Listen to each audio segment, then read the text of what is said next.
தாவீதின் வேதனை பலன் இல்லாமல் போக மட்டும் அழுதான். இந்த வலி எதற்கான வலி தெரியுமா? ஒன்றும் குறையாமல் சகலத்தையும் திருப்பி கொள்வதற்கான வலி.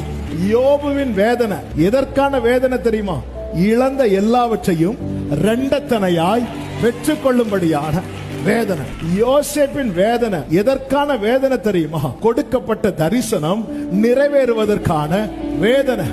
சிலுவையில் இயேசுவின் வேதனை, இயேசுவின் வலி எதற்கான வலி தெரியுமா?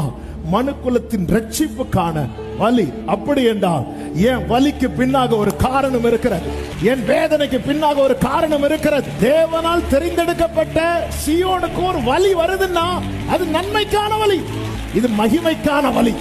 மனுஷ மறந்து நீங்க என்ன தூக்க மறக்கலையே, உம்மை ஆராதிப்பேன் அழகே, என்னை மன்னிக்க வந்த அழகே. உம்மை பாட உம்மை புகழ ஒரு நாவு பற்றலையே.